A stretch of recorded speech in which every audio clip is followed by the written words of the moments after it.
My partnership that I connected with ended up being horrible. And about less than a year into full operation of partnership and providing services, we were brought to a halt by the Attorney General's office. I didn't commit any fraud. I didn't steal any money. We're running a reputable business here.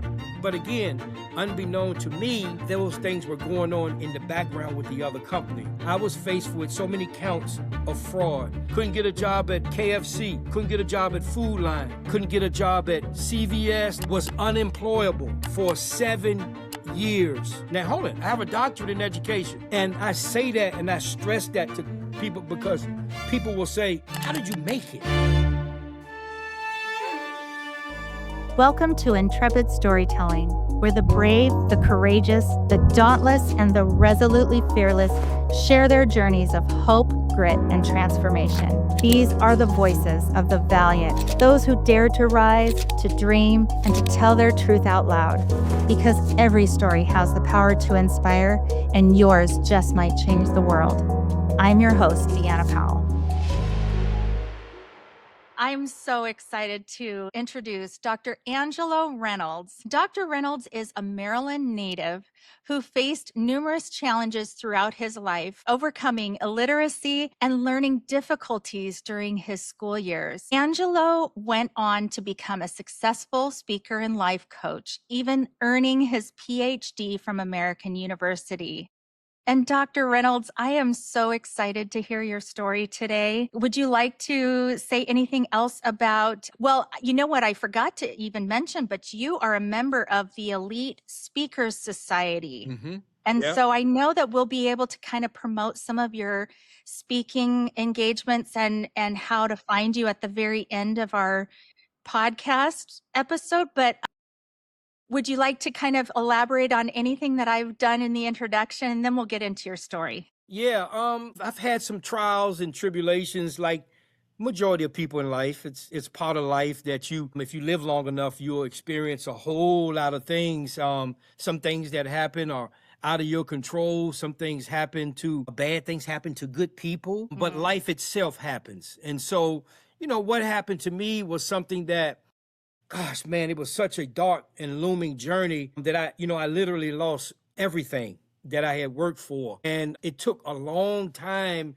to get through that journey part, but also figure out a way to reintegrate myself into society and capitalize on things that I had worked for, if that makes sense.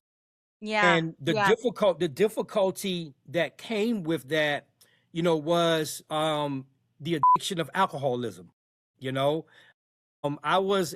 used to be a casual drinker, a martini, a beer, a cigar type guy. But then when the rug got pulled under and things happened, I resorted. I resorted to alcoholism because I was, in that moment of combating the pain and the loss and trying to figure it out. And it ended up turning into, a full-fledged addiction.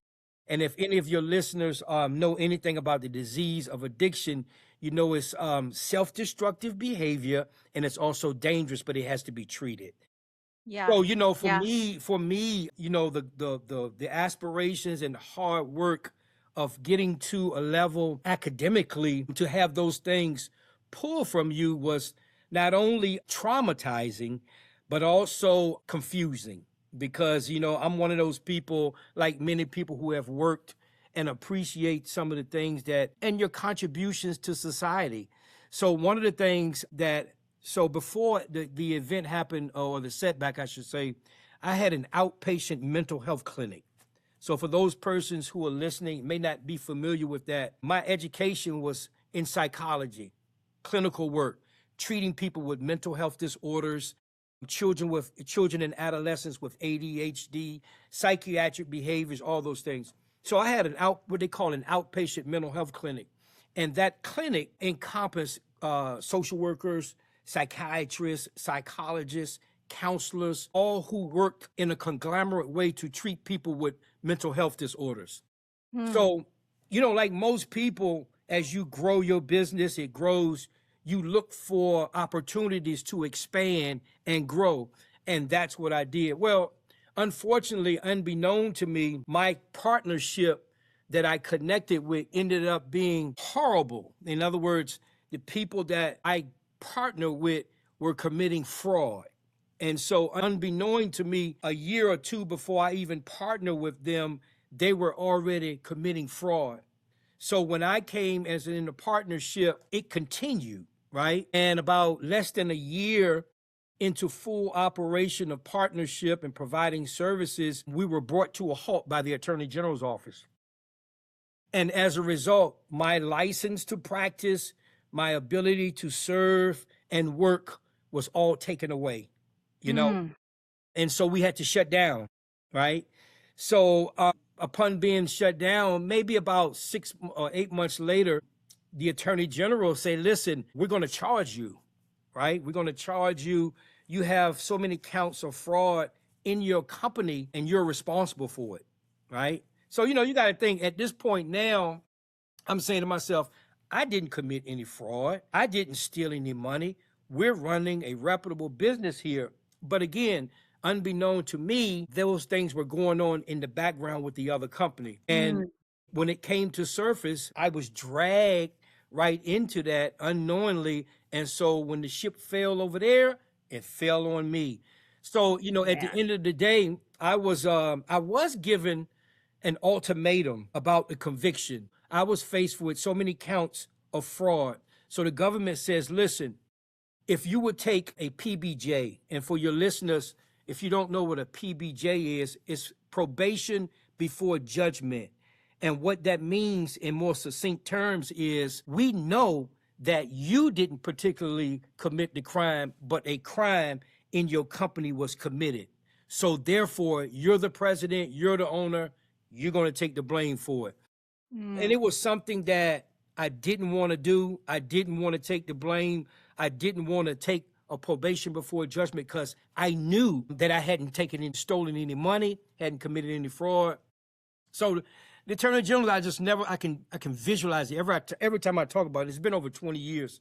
I can almost hear my wife and I talking about what are we going to do now. My youngest son had just been born that May of 2004.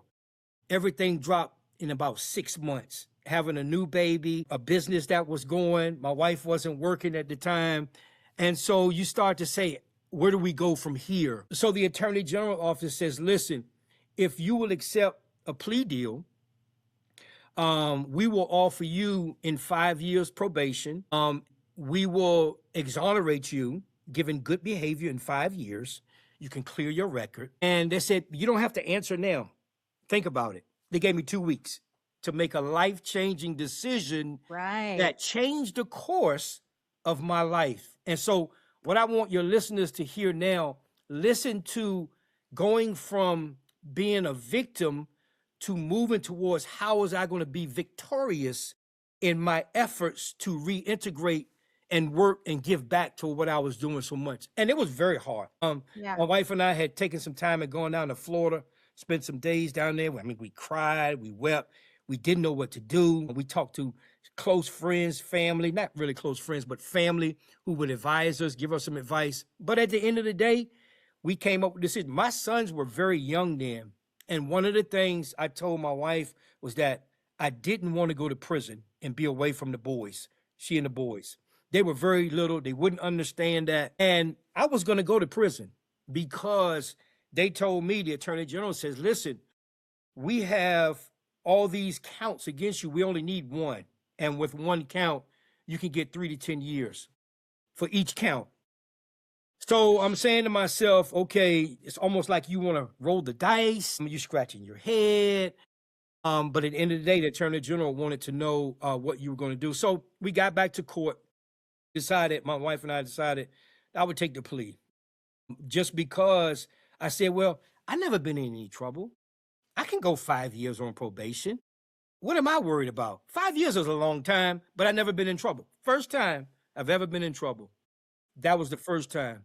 So the And it government wasn't even your fault. wasn't It even wasn't my. like you were really in trouble. You were the president, so you had to Yeah, take the blame. yeah. Yeah. I had to take the blame, and the government had evidence showing that a crime was committed. And I later found out that that organization had defrauded the government in excess of over $4 million. So they obviously had a scheme and a strategic way to defraud the government and also provide services to make it look like everything was good. As my grandmother used to say, everything that looked good is not good for you. I remember just trying to grasp, say to myself, why am I taking a plea and I didn't do anything?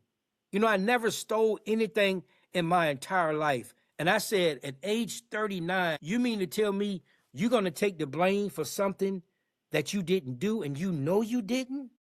And it was a hard decision. But I thought about my wife. I thought Yeah, about and my your kids. sons. And I thought about, what if I go to prison? You know, what if I go to trial and they say, listen, you can go to trial, but we only need one count. We got 42. We need one, and you're going to go to prison from 3 to 10 years. Now, somebody may say, well, you never been in trouble. They couldn't do that. They would have put you on probation. I didn't have time to gamble with my family on the line. And so because of that, I took the plea. And I'll never forget, if I may add, the day I went to court to take the plea, I had to get in front of the judge, and the judge says, you have anything you want to say? I say, absolutely, Your Honor. So the judge was standing there. I made a mistake. I turned around and faced the court. I said, listen, I'm an innocent man. I've never stolen anything. But what's presented today is evidence that something did happen.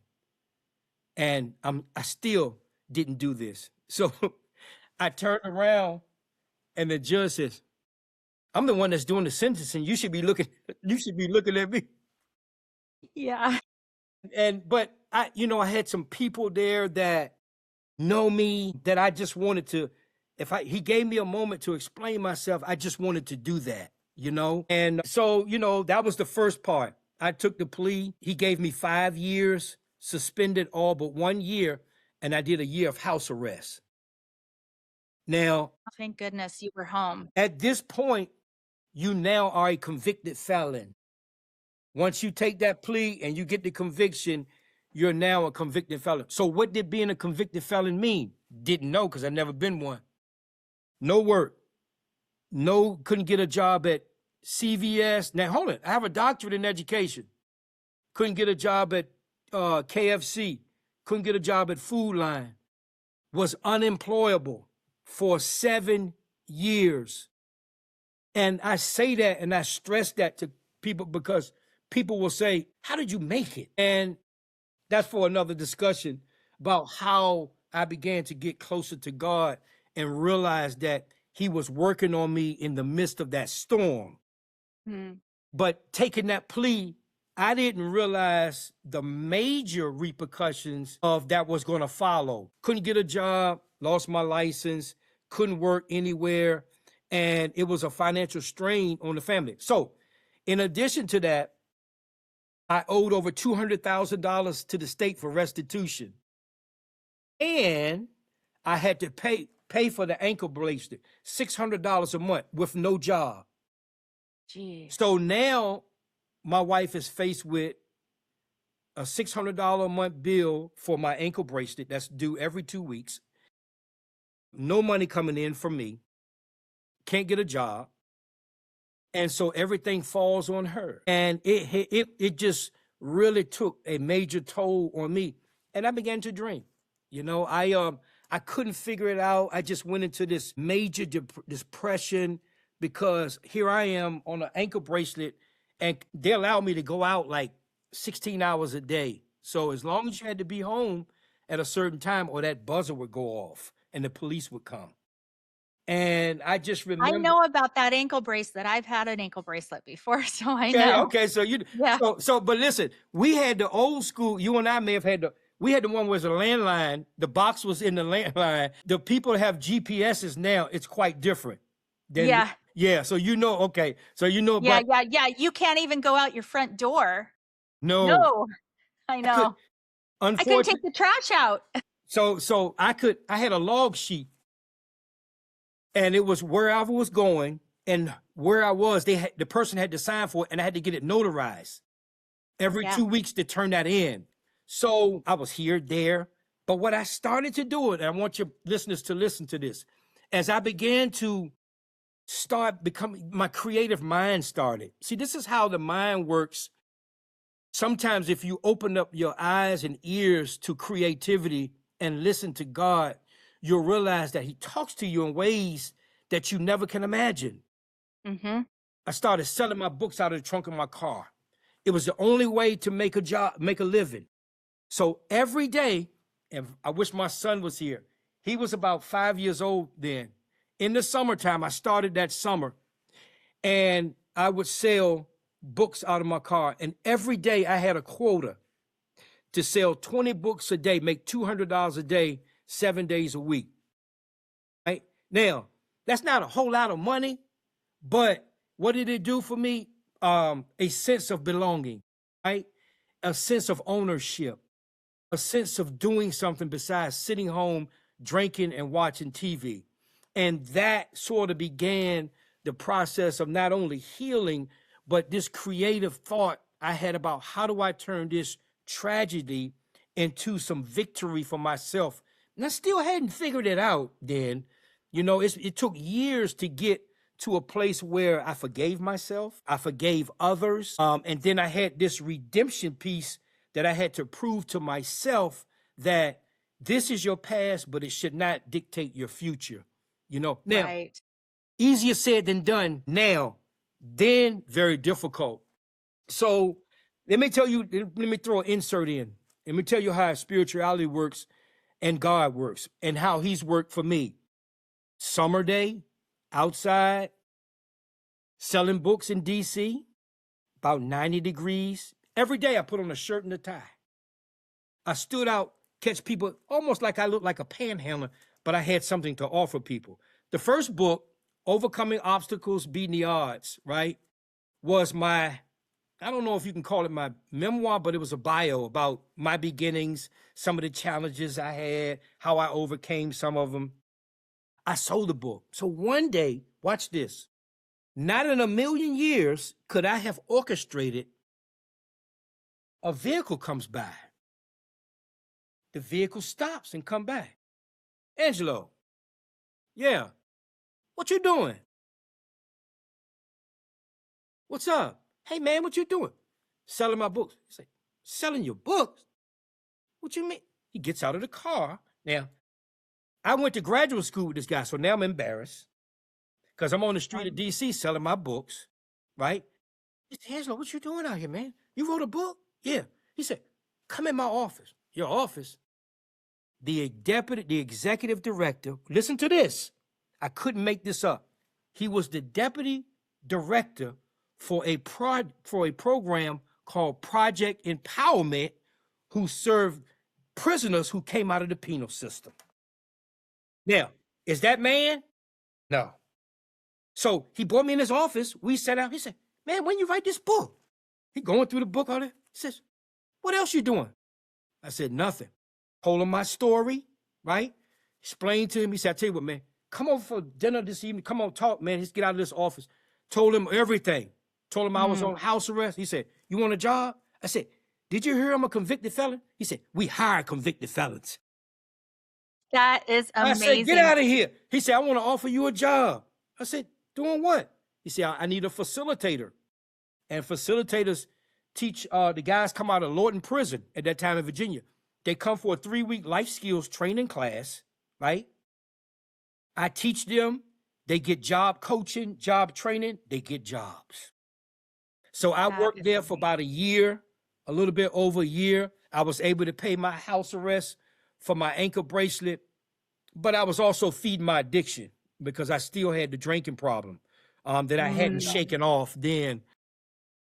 And then, you know, one thing just led to other, and then time went on. And I remembered when I finally got off probation and my record got clean, the first job that I was able to get was substitute teaching.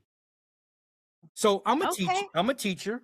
By the way, I've taught K through 12 on the university level, graduate school, postgraduate. So Can I ask, can we go back kind of to your childhood? I'd really Yeah. like to start at the beginning Yes. to get a little bit of background, because Yes. I feel like there's so much of this very impactful part of your Yeah. life Yeah. Yeah. that really you've learned so many lessons, but all of the building blocks that you got to get there, Yeah. Yeah. it really is what helped you Yeah. pivot and have your outlook on life that you did when you hit that horrible Yeah. period, you know? So where Great did you grow up in DC? question. No, no, very good question. I grew up in a small town in Tidewater, Virginia area called Portsmouth, Virginia. It's right adjacent to Norfolk and Virginia Beach on the peninsula. Wow. And I was born and raised in a housing projects called Lincoln Park, right? Born and raised there. My father left home at age 3, left me and my brother, my sister, and my mom in the housing projects. We were very poor, impoverished, and my mom struggled for years. And surprisingly, so that's the era of the early 70s. Growing up without a dad, growing up with a single mom, the projects being saturated with a lot of crime and things going on, and trauma. Um, at age 8 or 9, I was abused, right? Sexually abused. That was the beginning of my trauma, right? So you asked me, the question you asked, which was very good. How did I, at this point, getting in trouble, how did I have this resiliency that I was able to pull the sock out, pull the card out here? It was because of my beginnings that I learned how to take trauma and hurt and make something out of it, right? Yeah. Not by coincidence, but by divine intervention. So being abused as a child early on and the abandonment of my father created this firewall, right? And these anger feelings that I carried around as a young man. But what it did was it caused me to be independent. It made me mentally stronger because I always wanted better, right? I always wanted to succeed. By the way, to mention, I did very poorly in school. I struggled with reading. About 10 or 12 years ago, I was working on a project with a company out of Connecticut called Test Our Kids. And what the study was that children who had behavior problems suffered more academically and their reading levels were lower because reading was the catalyst for everything. And so if you struggle with reading, you would struggle in science, mathematics, social studies, English, and all of that. But what I did when I was on that research project was I went back to my elementary school and got my test scores. Now I knew that I barely knew how to really read that well. I wasn't proficient in reading, right? Or math. I went back to my elementary school and got my records. I sat down with a reading specialist, blurted my name out, and I said, "Can you read these? What are your outcomes assessment from these scores?" Says, "Oh, this person is pretty much functionally illiterate." But she didn't know it was me. This was a reading specialist at one of the schools. And I said, "Oh, wow." I said, "So what's their chances of being successful, being a lawyer, a doctor?" She says, "Not a chance." And I Wow. said, "You got to be kidding me." She goes, "No, this person has always read 2 to 3 levels below the reading level at which they were supposed to be. So if I was in the 9th grade, I was reading on 6th grade level and so forth. By the time I got to high school, I was reading on the 9th grade level. By the time I got to college, my first year in college, I was taking non-credit courses. They were like intermittent courses where you don't get credit, but it's like to boost you up for college level courses. So I still struggled my early years of college trying to get a degree, but it was never about the academic achievement. It came from hard work and it came from hard time. Yeah. I think You you know what I'm have a saying? Like, determination yeah, that is just ingrained in you, it that was you're in, never going to give up no, I no just, matter what. no matter what. And because the odds was always against me and my family, I said, if I ever had the opportunity to be successful at something, I'm going to work at it. And I have worked like that all my life, all the way up until now. I still wake up at 3 o'clock in the morning and work. But please be mindful, this is not a boastful thing. I don't want your audience to think this guy is bragging. No, this is real. To get where I am, it's been a rough journey. But to know that someone earned a doctorate degree from a prestigious university, it's not boastful. I outworked everybody in my program, and I finished the program in 4 years. In fact, I got to tell you this. They didn't want to let me in because my test scores were so low. They said, we've never had test scores this low. I met with the chairman. I said, listen, give me a chance to show you I can do the work. He said, no, we don't take chances like that here. Either you can get in or you can't. Got a call that night. It said, we're going to put you on probationary. We're going to bring you in the first semester or two, see how you do. Got all A's, never got anything below that. And I got fully into the program. It's amazing. I just have to pause and recognize when you want something bad enough, Goodness. all you have to do is go for it Yeah. and never, Yeah. ever, ever stop trying to get that thing that you want. Yeah. Because Yeah. there is always a way to get it. There's Always. always a way. And even with all the limitations, there's still a way to do it. And you never gave up. And I just think that deserves a pause to think about it. Thank you. Amazing. It does, but I owe it to my grandma, and I owe it to her ingraining the act of resiliency that you never quit, that you work until you can't work no more. And I made a vow as a kid. I asked God if he would take me out of the housing projects, that I wouldn't disappoint him. Yeah, I love that. And I was going to ask you that next question is who are some of the people that have influenced you along the way, your relationships? So your grandma is one that really reminded you that. Yeah, that's amazing. Number one, she saved my life. She saved my life because we were on our way to foster care. My mom had gotten incarcerated for selling drugs, and we were up for adoption. And my grandma stepped in and saved us from going to foster care. And she just had this spiritual guidance and care aura about herself, and this mental toughness that she just always had something positive to say. She always had something encouraging. She always said, if you have a will, you'll find a way to do something. And, these things become ingrained even as a child. You hear somebody long enough say, it's like somebody verbally abuse you. If someone keeps saying bad things to beat you down, you tend to believe that. Well, it's the reciprocal with positive thinking, and it's the reciprocal when someone is constantly encouraging you, it's all you know. And so what happens is, over a period of time, you tend to gravitate to relationships that are uplifting rather than bring you down. And so my grandmother was number one. Her son, my uncle, he was influential. He was like a father figure. He stepped in. By the way, my uncle played with this famous group. You would know, Casey and the Sunshine Band. He was a saxophonist in the 70s. Ooh, that's so cool. It's real cool. It's real cool. He played with the bands, but he was like a father figure, and he came and he like mentored, and he lived out in Florida, but he would always come in, send money, and teach us things, and we would learn and kind of look over us when he was in town. But it was just, and even through relationships, I must add, when you've been mistrust early on, when you've had mistrust as a child, it tends to follow you, and you don't trust anyone. As a young man growing up, I never trusted people, men, relationships. I would run women away because I didn't trust them, insecure, all those things that came with it until I met my wife. She changed my life. Now, when did you guys meet? We met in December of 1994, and I met her at the gym.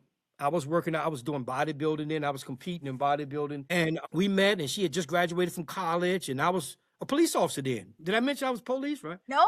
Well, we did. We're skipping some steps here. We skipped a lot of stuff. I was in the military. I was a lieutenant in the Army. I was a police officer in Washington, D.C. Okay. When D.C. was the murder capital, right? Yeah. So I had the experience of a police officer, but I met my wife when I was a police officer.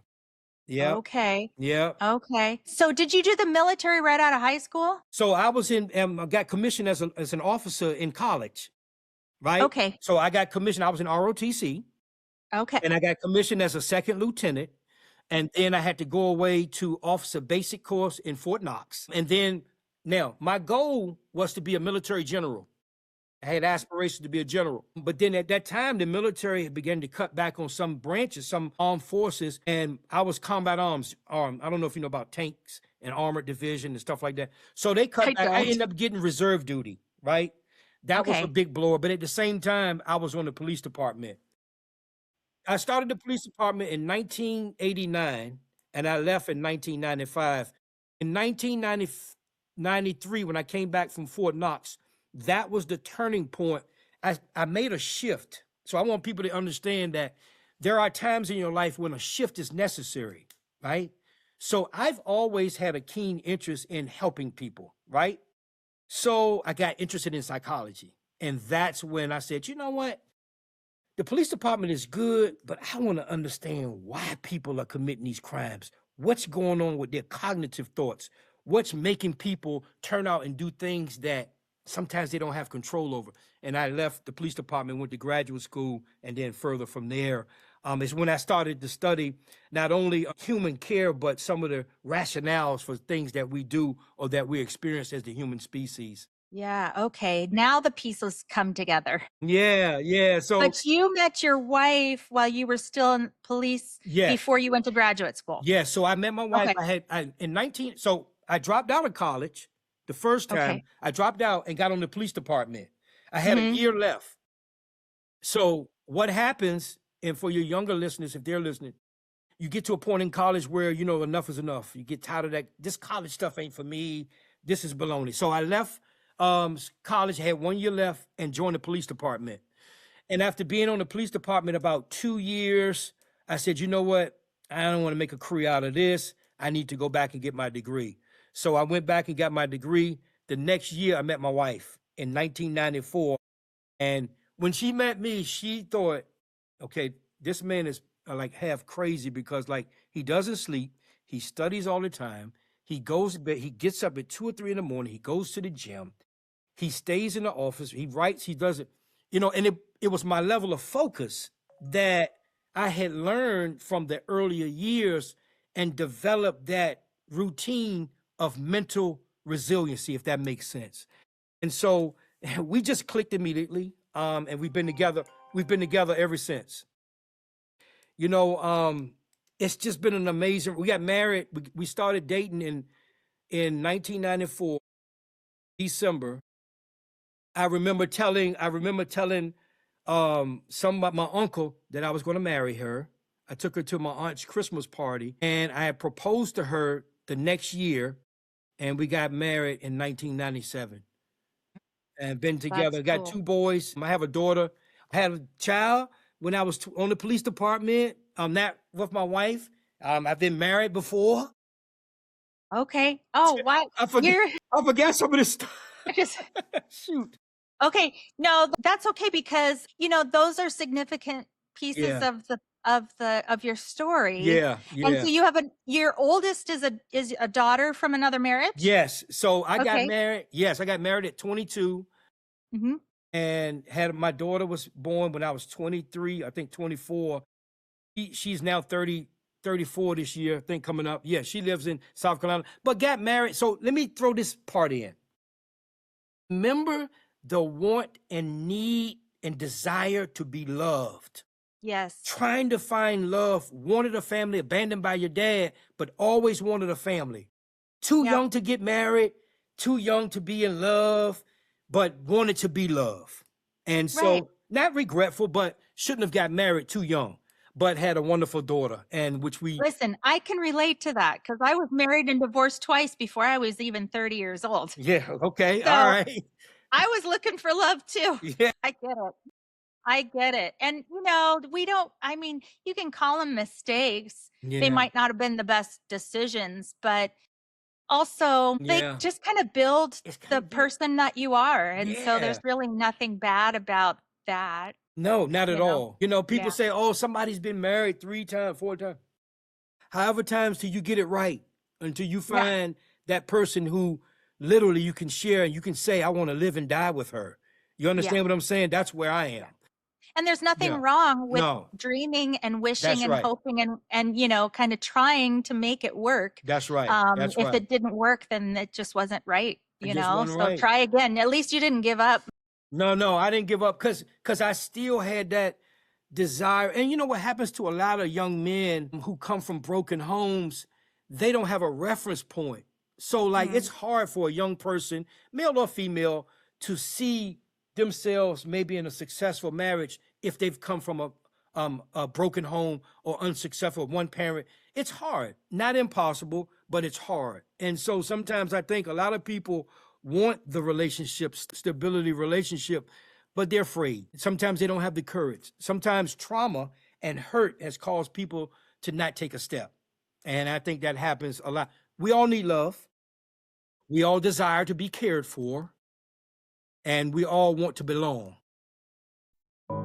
Buying or selling real estate isn't just a transaction, it's personal. And that's why I like to treat my clients like their family. I'm Deanna Powell with the Intrepid Home Team at Realty One Group, Orca Gold in Bellevue, Washington. With over 25 years of experience in negotiations, mortgage, title, and escrow, I deliver a true VIP client experience on every transaction, whether it's residential, luxury homes, or land. I listen first, negotiate fiercely, and protect your best interest every step of the way. With offices and partners in all 50 U.S. states, plus 30 different countries and territories around the world, you can be confident that your real estate needs will be met in every and any area you make your move. If you want expertise, integrity, and results, call me today, Deanna Powell, with the Intrepid Home Team, because every move deserves VIP treatment. I can be reached on my mobile phone 425-777-6998 or email me at team@intrepidhometeam.com.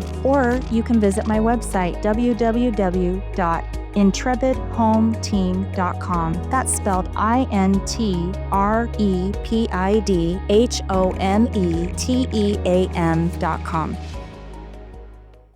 My parents are still together. So I grew up in a home where mom and dad, and they were always around. In fact, they were always around because my dad was a teacher at my school too. So he was there 24/7.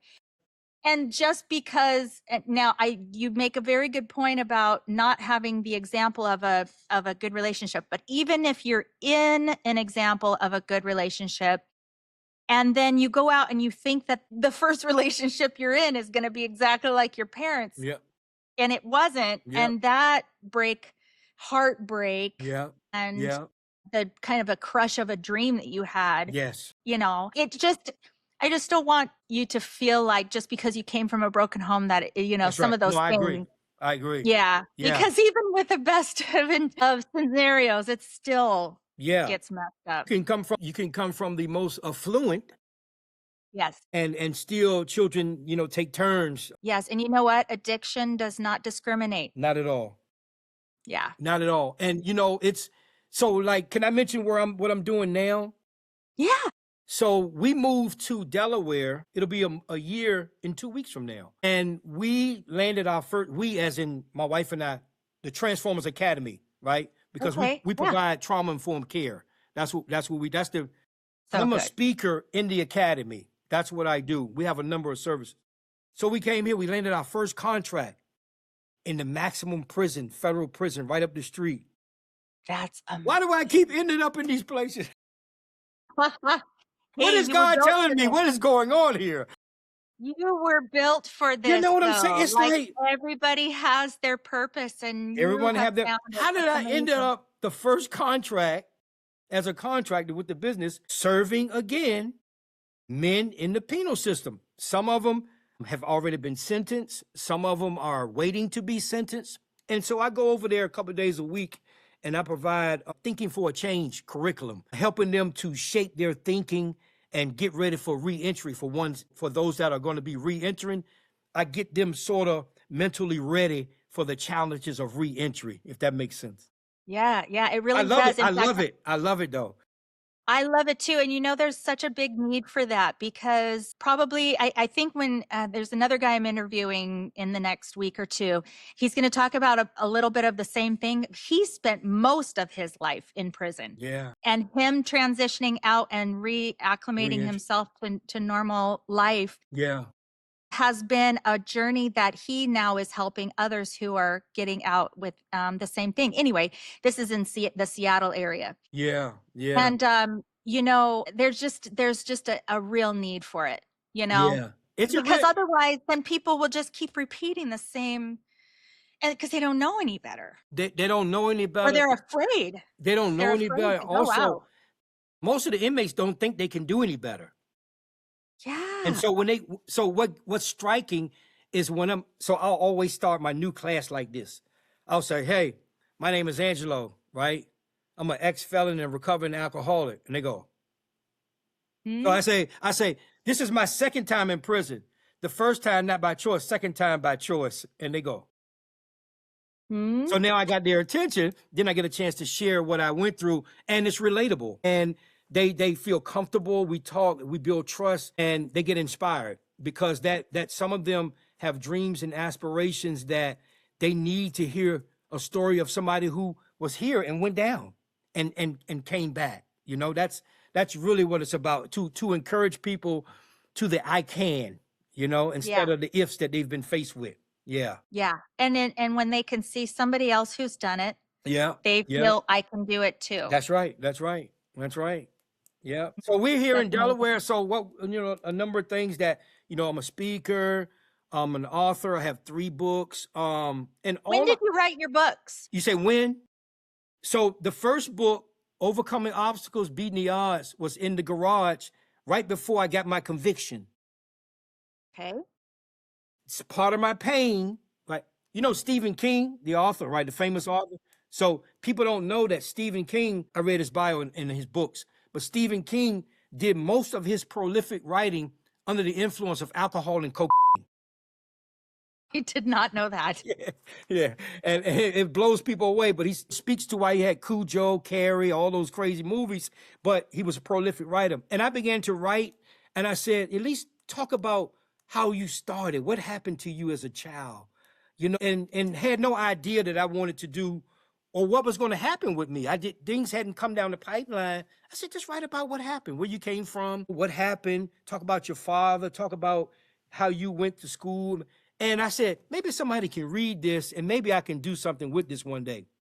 Unbeknown that I know it would take me to places so far that I couldn't even imagine, and the people that I have been able to impact. Then I wrote The Act of Change while I was working. And so each book was written as a place of experience. I was working at the Project Empowerment in DC, working with the first population of prisoners. And I talked about The Act of Change is about accountability, taking responsibility, even when you're a victim. Finding some accountability somewhere and stop blaming, right? Right. I think in addiction, they call it owning your side, or it's cleaning this up, but owning your role in what happened. That's right. That's right. Even if it happened to you, what was your role? That's right. What was your role? Yeah. And then even though you're like, oh, this wasn't my fault, but I guess, I know. it kind of takes you out of the victim role, which is where you need, because the victim feeds your ego. Yes. Yeah. And the victim tears a piece of the soul out, and it keeps you from building traction. Correct. Yeah, it kind of puts that ceiling where you're like, you're still here, but you need to get above that. Because, people in addiction will tell you that I got to get that demon off my back. That's what they're talking about.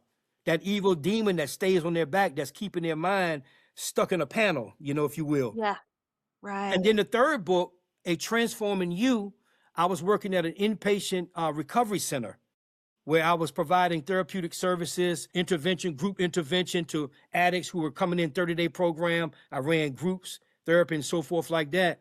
So those were the 3 books at 3 different eras where I played a part of the learning. I tell you though, the third book really opened my eyes up to my own past addiction and understanding the disease itself, because prior to me working there, I knew the disease, I knew about it, but I didn't understand how relevant and how the coping skills that you have to remain sober for the rest of your life. Because it is for the rest of your life when you have the Yes. disease. Yeah.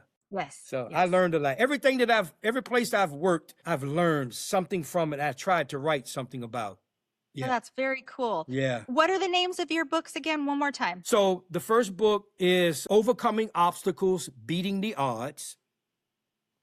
And Okay. and by the way, you'll see on the book, he just passed away last year. Louis Gossett Jr. You had heard the actor. You had to, if you're around my age, you know Louis Gossett Jr. People know him. He did the foreword to the book. He's a famous actor. He read the book, and I asked him, could he do a foreword? And he said yes.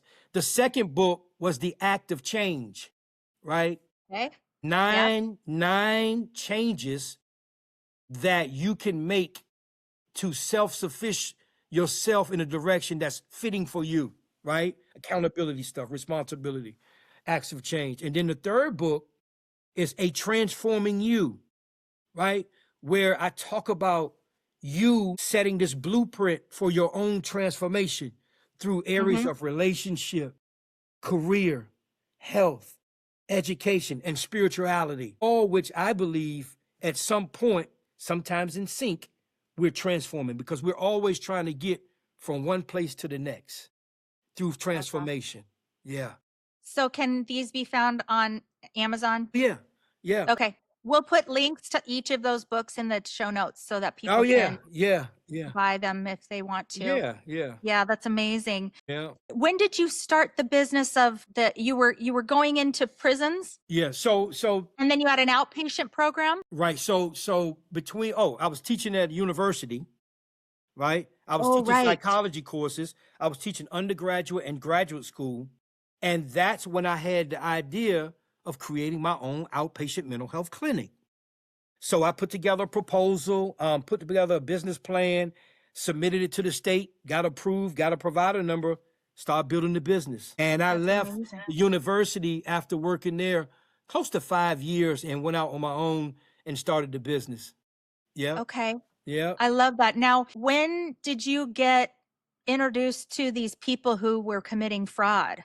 I mean, how easy or how hard would it be for you to be just like somebody to take advantage of you that way? So one day again, summertime, I'm out and I'm passing out brochures to nonprofits, local agencies trying to get clients because I'm trying to build my clients up. I run into another buddy from college, and he says, "Man, I got your brochure from the lady at the office. Hey, man, where's your office at?" I said, "I just got a little space here up the road." And so he said, "Look, what if I could introduce you to a company, right, who are serving over 1,000 children and adolescents?" And my mouth just dropped. I'm like, "What do you mean?" He goes, "You could have over 1,000 children, adolescents, and families in your program. The company's looking for the piece that you have, which is the outpatient clinic." Okay, let's talk. So he arranged a meeting with the owners, and we sat down and talked. They gave me a tour, and I got to tell you, everything that I saw looked perfect, picture perfect. Like, obviously, I'm looking on the outside, and everything, just the operations, the children were in waiting rooms, the therapists were seeing, the psychiatrist was over here. I mean, everything was going on that should be going on, right? Yeah, it looked legit. Yeah. And so we decided, they say, "Well, listen, we'll bring you here. We have an office for you. In fact, we're going to turn over your first 600 clients." Now, I'm blown away because I've been That's a lot of outside people. handing out brochures trying to get a client in a little office I was paying $150 a month for, right? Yeah. And now have walked into, my grandma say, a pile of you know what, and didn't know it. 6 months after being there, it crashed. Things started to become like questioning about billing. I found out that the billing section was in another part of the city, that somebody just sat there all day and put in bills. Like no clients was being seen, but you put in a bill. That's fraud.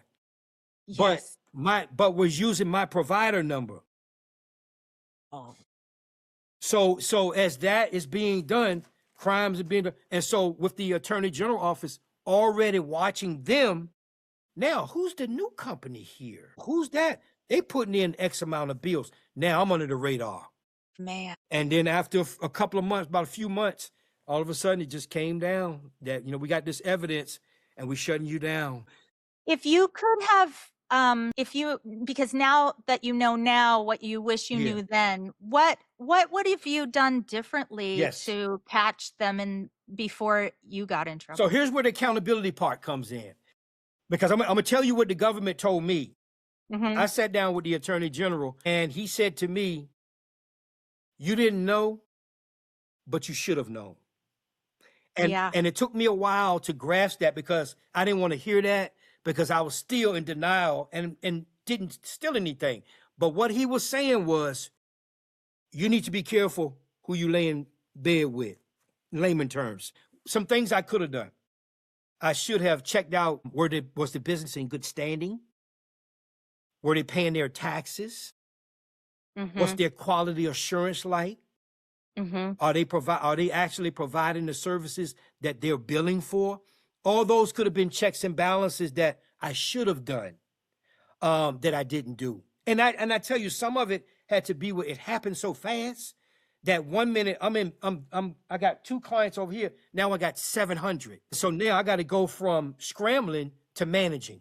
Now the leadership kicks in and I got a staff of about 35 people I got to manage on top of everything else. So not making excuses, but even prior to partnering with them, there's some things that I should have done or could have done that probably would have prevented even getting to the whole blow up of everything. Yeah. Yeah. And that's how it is in business. You learn through trial and error, faults, mishaps, mistakes. You learn. It was a lesson that I'll never forget. Yeah. On a much, much smaller scale, there are scams out there that are just, Yeah. spend me money for this. And you think you're, Yeah.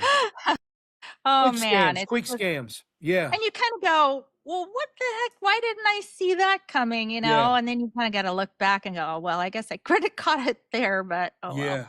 Yeah. Lessons learned. Well, Yeah. that's so interesting. So we heard how then, do you want to talk about the day that it all kind of went down, or do you want to kind of skip ahead to now? What are you doing now that you're kind of on the other side of it and you're mentoring people Yeah. who are coming out of the prison population? Yeah. So now we're building our business, and trying to specifically building the speaking part, because my area of speaking and expertise is sort of broad, but it is succinct. So let me give you an example. I talk about leadership, my leadership qualities that I had in the military, on the police department, as a college professor, it's owning a business, right? But I also talk about trauma and mental health and substance abuse, PTSD, and all those things that many people are faced with that have a difficult time trying to develop coping skills to keep moving on. And so because of that, I decided to go full thrust with my speaking. The Academy provides training. We do workshops, training, seminars, but the speaking is in the forefront. I am writing a new book now. I just started a couple of weeks ago. Now is the time to write. I still get up 2-3 o'clock in the morning and write. And that's what it takes, So we're at the prison now. We're still there. The contract is still there, but I am looking forward to expanding out and start to do some traveling, where we're starting to get some opportunities now that are coming our way that's in the pipeline. So, I'll keep it going. I'm the owner presenter over there. So if I actually leave over at the prison, my wife wouldn't be able to go over into the prison and do that. We would probably just dissolve the contract. But I enjoy it. And I've been over there. It'll be April. It'll be a year that I've been there. How So often do you go to the prison? 3 days a week. I go Monday. I spend vast amount of time, about 6-7 hours. Wednesday is a half a day. I go from 8 to about 12. And then Thursday I go for about 6 or 7 hours. So just part time. Has anybody who's kind of transitioned out of the out of prison into civilian life, have you tracked them and been able to see how they're doing and stuff? Very interesting question, because we actually came here trying to start a reentry program. Yeah, we actually applied for a number of contracts in the state, in the prison system, on reentry. But I haven't seen any guy. I have seen a couple of guys come back, a couple of younger guys come back. Yeah, But as far as that's normal. yeah, recidivism rate is high. In the state of Delaware, it's about 65%. But I haven't really seen, and I guess it hasn't been long enough to see any outcomes base in terms of progression from the learning skills. You know what I mean? But I've been told all the time that thank you, they appreciate the help. I'm helping them out. They ask for me, and so it's a wonderful thing. Here's how I see this going. Like, you have this program and you help them, and they get out and they find their confidence and their aha moment, and they stay out and they're productive, and then they start right. helping others. That's right. And those people start helping That's right. others. That's And right. it is a ripple effect. And it's And contagious. Yep. yes, Yeah. yes. And we remind each other that, because I remember when I got sober and people were helping me, and I'm like, you're helping me and I have no way of repaying you. Like, how do I even say thank you? Thank you is not enough. No, it's not. I know exactly what you mean. Yeah, I know exactly what you mean. But you know what they said to me was, don't thank me. Just when you're ready and you're able to do for someone else, do the same thing for somebody else. And that's going to be the thank you that we need. And you're doing it right now. That's what I'm trying to do. To listen to another recovering alcoholic and an ex-felon, that's already the appreciation that you're being rewarded now. Yeah. Yeah. It is. It's a ripple effect. Yes, and it's a pay it forward, and it's a movement. It's a movement. It's a movement. It is a Yeah, movement. where we find our purpose and then Yes. we help others find their purpose Yes. too. Yeah. My goal, if God's willing, I want to do this until I can't do it anymore, until it's time for me to go. But I want to do this all over the world. I don't care about being famous. I just want people to, if they see my name, they can remember something that I said. Yes. You understand what I'm saying? Like, I don't need to be rich, although I like to be stably financially. Yeah. But and because I've lost so much over the years, it's going to take some things to get me back financially, but that's not the most important thing. The most important thing for me is to each one reach one. And if I can sit, like, it was an honor. I couldn't wait for today, because it's for someone else who doesn't even know me, who read just a snippet of me, to take time out of her schedule and listen to me. You have no idea how much that means to me. Well, listen, the fact that you would tell your story, I love hearing. If I could sit and listen to every single person in the entire world, what is your story? Tell me everything about how you grew up and all the things, and what's the hardest thing you've ever been through? Because I know everybody's been through something hard, and some things seem harder than others, but everybody's hardest thing was their hardest thing, and it deserves to be acknowledged. And the feelings and all of that struggle that you've been through deserves a pause and an appreciation and an uplift. Do you know what I mean? Like, No, I know exactly. So let me see, what's this? September, my mom passed. October the 19th, my father passed. 6 weeks apart. So my mom got sick in May of last year. She was transitioning the whole summer. My father was already sick. They passed away 6 weeks from each other. And we had been literally pausing because we was pre-grieving. I mean, you understand, we was trying to, my mom back and forth down to Virginia, in the hospital, talking to hospice, talking to the doctors. Then she passes. Then my father passed 6 weeks. So life occurrences and keeping this momentum as much as you can, because somebody else has lost their loved one. Right. And that's right. And we can all learn something from each other. Yeah. Well, your ambition, your determination, your resilience, and your creativity, the way you said it, the creativity of how can I do something with this thing that now I'm having to face. Yeah. Yeah. Is so, and let me tell you one more thing. No, yeah, I please. love that Yeah. you get up super early. There aren't very many people who get up really, really early to start their day. But I interviewed another guy. His name is Terry James. He started an app called Off Leash. Okay. And it's kind of like a Match.com, but for pet owners. Okay. Okay. So like if you have a pit bull and you want to meet other people with pit Oh, bulls that's and do nice. like a That's pit real bull. creative. I like that. Yeah. It's really cool. It's really cool, but it's all for all different kinds of pets, cats, horses, Yeah. birds, snakes, whatever. So anyway, he was telling me, because I knew him from the real estate industry, and he was telling me, I'm like, Terry, how do you get all this done? Right. Like, how do you have so many hours? And he goes, Yeah.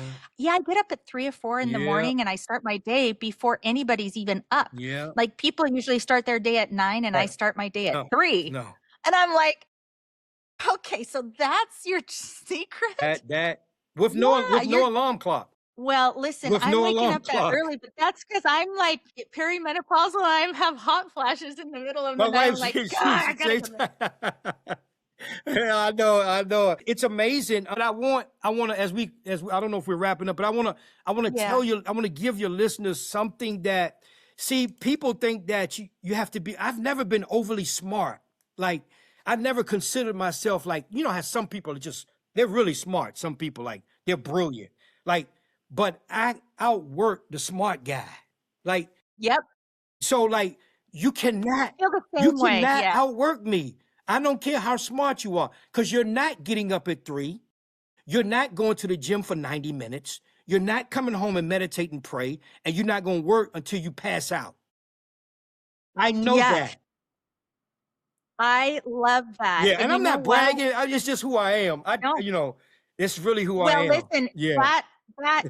that's a justifiable brag. Yeah. Because Yeah. I like a person who can say, you can't outwork me. No, you can't outwork me. You might be able to outsmart me, You but can you can't outsmart me. outwork me. Yeah.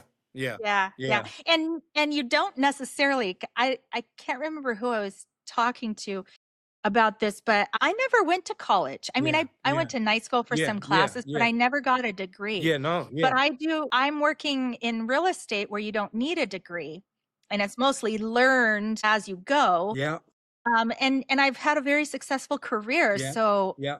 over the years, you don't have to be book smart to be smart in business. Listen, I have met some of the smartest, laziest people in the world with credentials, but I've met people who barely got out of high school who were brilliant, and they outworked the people who had all these things. So, if your listeners are listening and say, man, yeah, but you got a PhD. It was never about a PhD. It was about working to something that I wanted that people didn't think I could do. It. Yeah. And see, my brother was the same way. He had some dyslexia growing up, and his grades were always in the 2 point whatever. And it wasn't until he decided what he really wanted to do with his life that he went back to school, and he was a over 4 point student. Yeah. And it's because he wanted it so bad. Yeah. And it was that whole outwork. You can't outwork me. You can't outwork me. And I would rather have a hard worker, person who's hard working and put the work in, rather than somebody who's overly smart and have this ego and narcissism about themselves. I have no time for that. None. Yeah. Yeah. No, I love it. Well, what would be sort of your message to the world? What would you like for people to remember that are going through something really, really hard and they're trying to get through it? Yeah. Protect your peace, because when you are able to protect your peace, you're managing your trauma. And because trauma doesn't leave, it's manageable. The disease of addiction doesn't leave, it's manageable through coping skills. So what I want people to realize today, that number one, you're not alone. Safeguard who you are. Put up the boundaries and the parameters to safeguard who you are, because only you are responsible for how far you're going to go in life. Work. Don't be afraid of work. Work is just work. Just do it, but don't stop it. And what we find is a lot of times people start and life happens, they lose momentum and they get discouraged and they want to give up. They have all these things, all these talents, but it gets really tough sometimes. Stay your course. Trust the process. Make your circle as small as you can, because some of the people are not going to get to the finish line with you. They may want to, but remember, you are outworking the average person. And when you do that, you're going to leave a lot of people out. Not intentionally, but your intentions. When you have your intentions, you have the power. It's so good. And keeping your circle small and tight is really a good way to protect your peace also. Yes, it is. Because Yeah. we have a lot of haters and envious. You lose weight, they say you're sick. How did she do that? She take the pill, GSP-1 pill, or you get a promotion, or you get something. He goes, how did he get? What did they do? Don't need them. That's all noise. You don't need That's them. all noise you don't need to listen to. No, you don't need them. You make your circle very. I forgot who said it. They said, and this is true, and I tell my sons this: you become who you hang with. And look, it's contagious, positive or negative. You can become who you associate with. Yeah. I mean, if anybody has, well, listen, you learned the lesson the hard way because you had somebody in your circle that was, and you went down with them. I went down, and it's so tragic, and it's not even your fault. not Here even you my fault. go. But you know what also helped me early on was I was a loner. So I was the latchkey kid who had all these responsibilities to look after my siblings, but I was also a loner kid. I was that one kid that could take his toy, go in the room, and not come out of the room, or sit and watch TV, or go to the movies by myself, or go to the park and sit down and think by myself, not having the need for others to validate, and my exploration period, which young people need to really sink in on, find out who you are. You don't need validation from other people. Find out what your talents and gifts are. Identify that stuff now. And I tell my sons, last thing I'm going to say, I tell my sons, for those persons who are in their 20s, remember this. In your 20s is the development for the rest of your life. How you treat people, your relationships, your lifestyle, your work ethic, your spiritual growth. All those things begin in your 20s. You can adopt some bad habits, which we all do. You can take right turns or left turns, which we always do sometimes. You can make bad choices, but it's corrective moments in your early 20s so that when you get your 30s, you say, I think I got a little bit now. A little bit more than I did. Not perfect, but we got a little bit more. I really want to thank you so much. I'm thanking you again. I really am. I really appreciate it. If you need to call me again or something, please keep in contact. People can reach me if you go to all my social media, Instagram, TikTok, LinkedIn, Facebook, Dr. Angelo Reynolds. If you put in that, I think you have the link to the site. And then you can catch me if you give your listeners email contact@transformersacademyllc.org to send me a direct email. .org. Yeah, .org. Okay. Transformers. It's Transformers with an S. Yes. academyllc.org. Yes, they can get in contact with us directly from there. My wife is the administrator. She checks this stuff. She responds. She reaches out. And have me come out to your, listen, somebody said, well, he costs a lot. Let's not talk about money. Seriously. Talk about if you have an event, what can this guy say that can change the course? Because I like what he said. Let's have him come out to our banquet, our gala, our whatever. Let him come out to our anniversary. Let him bring some insight to some things that he talked about. I'll be willing to do it. Don't let price be a factor. Yeah, no, everything's negotiable. Everything is negotiable. That's right. Yeah. Except for my freedom. We do that in real estate too. And my peace. Yeah, no, it's amazing. And you definitely deserve to be compensated. But I do think that when opportunities do open up and there's a way for it to be a win-win, I think beautiful things happen when there's collaboration. Absolutely. Yeah. Absolutely. I think your story is beautiful. I can't wait to see how you just make a ripple effect impact on the world. And hopefully this story gets to exactly the ears that need to hear that. Yeah. It's my mission. We stay the course. Same. If today's story moved or inspired you, please take a moment to share this episode with someone who needs a spark of courage. Your 5-star rating and short review help these brave, courageous, and resolutely fearless stories reach even more hearts. And if you're watching on YouTube, Don't forget to like, subscribe, and hit that bell so you never miss an episode of Intrepid Storytelling. Thanks for listening.